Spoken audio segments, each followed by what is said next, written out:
మన బాడీలో జరిగే ప్రతి యాక్షన్ రియాక్షన్ మనం తీసుకునే ఆహారం మీద డిపెండ్ అయి ఉంటుంది. కొన్నిసార్లు శరీరంలో తగిన పోషకాలు అందకపోతే కొన్ని ప్రాబ్లమ్స్ కూడా వస్తాయి. ఉదాహరణకి మీకు సరిగా నిద్ర పట్టకపోతే మీ బాడీలో మెగ్నీషియం తక్కువగా ఉంది అని అర్థం. దానికోసం మీరు పంప్కిన్ సీడ్స్ ని ఎక్కువగా తినాలి. నెంబర్ 2, మీ బాడీలో ఎనర్జీ తక్కువగా ఉండి త్వరగా అలసిపోతున్నారా? అయితే మీ బాడీలో ఐరన్ లోపం ఉన్నట్టు. దానికోసం మీరు కిస్మిస్లు ఎక్కువగా తినాలి.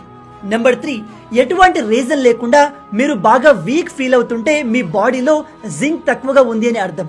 దానికోసం మీరు డార్క్ చాక్లెట్స్ తినాలి. నెంబర్ 4, పొద్దున లేచిన వెంటనే ఏదో అలసిపోయినట్టు ఫీల్ అవుతుంటే మీ బాడీకి పొటాషియం అవసరం. అందుకోసం కొబ్బరి నీళ్లు తాగండి. నెంబర్ 5, మీకు తలనొప్పి ఎక్కువగా ఉంటే బాడీలో సోడియం తక్కువగా ఉన్నట్టు. దానికోసం మీరు పింక్ హిమాలయన్ సాల్ట్ ని తీసుకోవచ్చు. నెంబర్ 6, ఇది చాలా ఇంపార్టెంట్. ఎటువంటి రీజన్ లేకుండా బాగా సాడ్ గా ఏదో అయిపోయింది అని వర్రీ అవుతుంటే మీ బాడీలో విటమిన్ డి తక్కువగా ఉన్నట్టు. దానికోసం మీరు ప్రతిరోజు ఉదయం ఒక 10 నిమిషాల వరకు ఎండలో నిల్చోండి.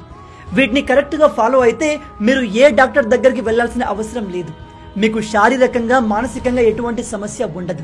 ఈ విషయం ప్రతి ఒక్కరికి తెలిసేలా వీడియోను షేర్ చేయండి. మీలో ఎంతమంది ఈ విషయాన్ని కొత్తగా తెలుసుకుంటున్నారు కింద కామెంట్ లో చెప్పండి.